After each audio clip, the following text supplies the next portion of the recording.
నమస్తే, welcome to Vishwam TV. నేను మీ journalist Uday.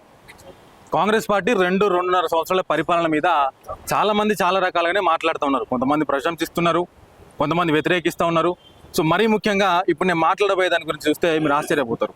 So గత కొద్ది రోజుల తర్వాత గిరిజన సంఘాల ఆధ్వర్యంలో గిరిజన స్వర్ణోత్సవాల పేరుతో ఒక బస్సు యాత్ర చేపడతా ఉన్నారు ఈ గిరిజన సోదరులందరూ కూడా.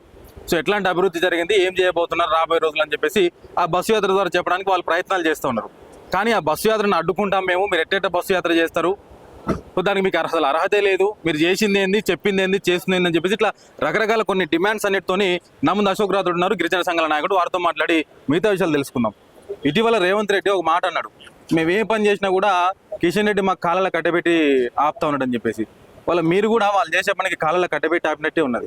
అంటే ఎక్కడన్నా కనిపించింది అట్లా? ఇవన్నీ అంటే వాళ్ళు అభివృద్ధి పేరు మీద వాళ్ళు అభివృద్ధి జరుగుతుందని చెప్తా ఉంటే ఆపడం ఎంతవరకు కరెక్ట్? మీరు అభివృద్ధి ఏం జరగలేదా 2.5 సంవత్సరాల్లో? ఎక్కడ జరిగింది? రేవంత్ రెడ్డి గారు చెప్పగలుగుతారా? గిరిజన బిడ్డలకు ఇక్కడ అభివృద్ధి చేశాం, వేం నరేందర్ రెడ్డి గారు చెప్పగలుగుతారా? Congress party PCC president Mahesh Kumar Goud గారు చెప్పగలుగుతారా?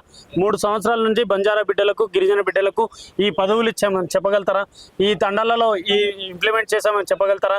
మేము 2 సంవత్సరాలుగా బడ్జెట్లో మేము అవకాశం ఇస్తున్నాం, మేము వాళ్ళకే ఎక్కువ బడ్జెట్ కేటాయిస్తున్నామని చెప్పగలుగుతారా? ఈ బడ్జెట్ని ఎక్కడ ఖర్చు పెడుతున్నారో చెప్పగలుగుతారా? SC ST declaration, Chevella declaration implement చేశామని చెప్పగలుగుతారా? చేస్తే ఎక్కడెక్కడ చేశారో చెప్పగలుగుతారా?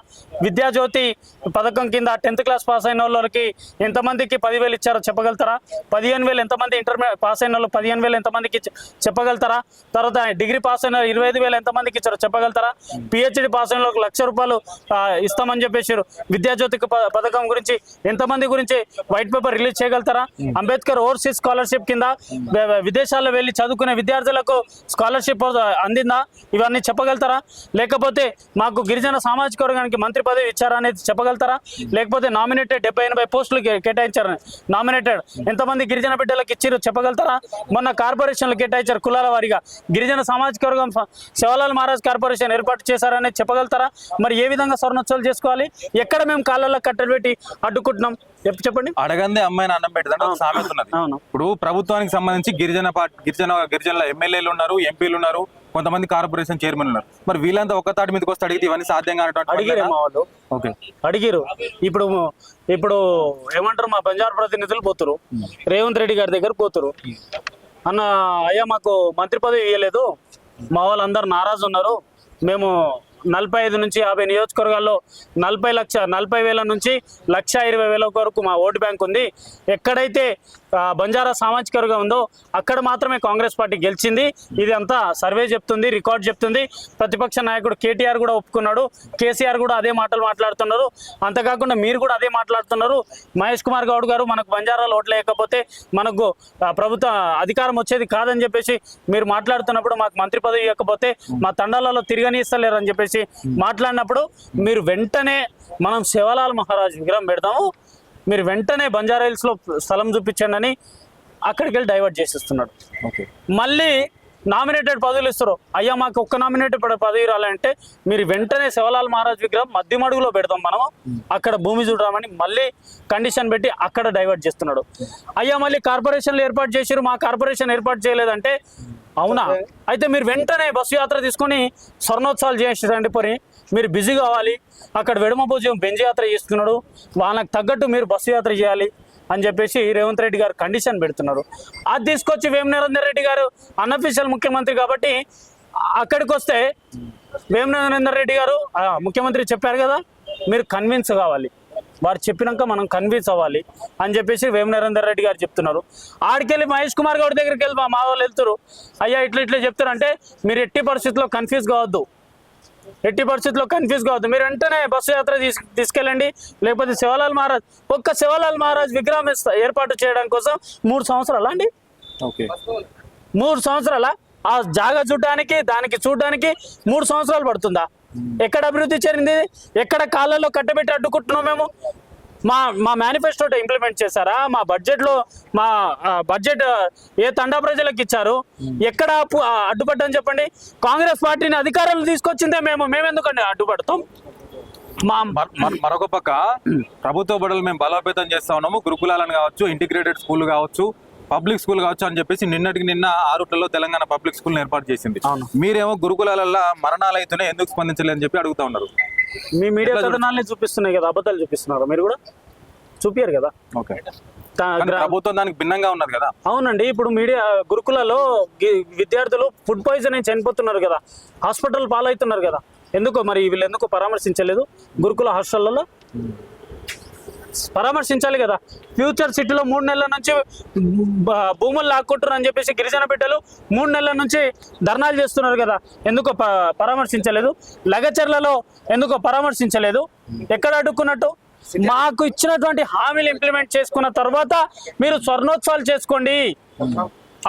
అప్పటి వరకు మీరు స్వర్ణోత్సవాలు చేసే హక్కు లేదు. మీరు బంజారా ప్రజాప్రతినిధులుగా మీరు అడిగే దమ్ము లేకపోతే రాజీనామా చేసి మా సంఘాలలో పాల్గొనండి, అందరం కలిసి కొట్లాడదాం. కానీ ఏవి చేయకుండా 3 సంవత్సరాల నుంచి కాలయాపన చేస్తూ ఇప్పటికి 3 సంవత్సరాలు అయిందండి. ఇంకో సంవత్సరం వస్తే ఎన్నికలు వస్తాయి. ఎవరికండి న్యాయం చేసింది? జెండాలు మోయాల్సింది మేము, ఇప్పుడు మోయాల్సింది మేము, వాళ్ళేమో బ్యాగులు మోస్తున్నారు. ఎక్కడ న్యాయం జరిగింది?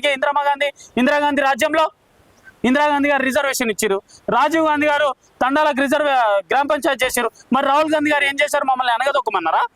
జిస్ని జిత్తే హిస్సాదారి అన్నాడు, జిస్ని ఉత్తే ఉస్సే భాగేదారి అన్నాడు. ఎవరి జనాభా ఎంత ఉందో వారికి అంత పదవులు రావాలి, అంత ప్రాధాన్యత ఇవ్వాలి. పార్టీలో ప్రాధాన్యత ఉందా? అధికారంలో ప్రాధాన్యత ఉందా? ఎక్కడ లేదు.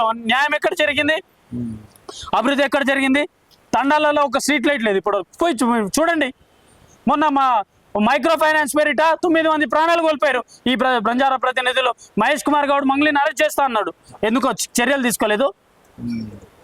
దీనికి సమాధానం చెప్పాలి కదా. ఇప్పుడు సమాధానం చెప్పకుండా స్వర్ణోత్సవాలు, బస్సు యాత్రలు చేస్తుంటా ఎవరు ఒప్పుకుంటారండి? అందరి కుల సంఘాలకు మొన్నటికి నెల రోజులు అవుతుంది కార్పొరేషన్లు ఏర్పాటు చేయరు. నీకు బంజారా సమాజ్ ఒకటే అడ్డుకుందా? శివలాల్ మహారాజ్ కార్పొరేషన్ ఎందుకు ఏర్పాటు చేయలేదు? నువ్వు సమాధానం చెప్పి నువ్వు బస్సు యాత్ర స్టార్ట్ చేయి. అంటే ఏమై ఉండొచ్చు, ఇప్పుడు చట్టసభలలో ఉన్నటువంటి ఎమ్మెల్యేలు, ఎంపీలు మాట్లాడుతూనే కావట్లేదు. ఇప్పుడు మీలాంటి విద్యార్థి సంఘ నాయకులు మాట్లాడితే ఇవన్నిటికి పరిష్కారం దొరుకుతుంది. పోరాటం చేయండి, ఏది దక్కదు. పోరాటం చేయండి, ఏది దక్కదు. కొట్లాడంది ఏది దక్కదు. ఇప్పుడు తెలంగాణ సాధించుకున్నాము. 1200 మంది విద్యార్థుల ప్రాణాలు పోయినాయి. తెలంగాణ తెచ్చుకున్నాం. ఇప్పుడు మేము తెచ్చుకొని ప్రభుత్వం ఇచ్చి ఓట్లు మాయి, సీట్లు మాయి, త్యాగాలు మావి, భోగాలేమో వాళ్ళవి. ఓకే, ఈ విధంగా అనుభవిస్తున్నాం. అందుకే వెంటనే బస్సు యాత్రని వెంటనే ఆపాలి. ఆ బస్సు యాత్ర ప్రజాప్రతినిధులు క్షమాపణ చెప్పాలి గిరిజన బిడ్డలకు. ఓకే, చెప్పిన తర్వాత ఇచ్చినటువంటి మేనిఫెస్టో ఇంప్లిమెంట్ హామీలు ఇంప్లిమెంట్ చేసిన తర్వాత మీరు గిరిజనోత్సవాలు చేసుకోండి.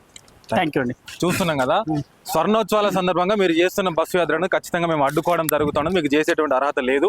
సో ఏది ఏమైనా కూడా రాబోయే రోజుల్లో మీరు గిరిజనులకు ఇచ్చినటువంటి హామీలు ఏవైతే ఉన్నాయో అవన్నిటి కూడా నెరవేర్చిన తర్వాతే, ఇవాళ పూర్తి స్థాయిలో మంత్రి పదవి ఇచ్చిన తర్వాతే, రామచంద్ర నాయక్తోని మన ప్రమాణ స్వీకారం చేయించిన తర్వాతే, గురుకులాలను అభివృద్ధి చేసిన తర్వాతే, ఫ్యూచర్ సిటీలో మా భాగం ఉన్న తర్వాతే, ముఖ్యంగా సేవాలాల్ విగ్రహాన్ని పెట్టిన తర్వాతనే మీకు బస్ యాత్ర చేయడానికి అవకాశం ఉంటుంది, అర్హత ఉంటుంది. తప్ప అప్పటి వరకు ఏమాత్రం కూడా ఉంటుందని చెప్పేసి గిరిజన సంఘాల నాయకులు అశోక్ రాథోడ్ కూడా చెప్తున్నటువంటి పరిస్థితి. మరిన్ని విషయాలతో మేము ముందుకు వస్తున్నట్టు చూస్తూనే ఉండండి విశ్వం టీవీ.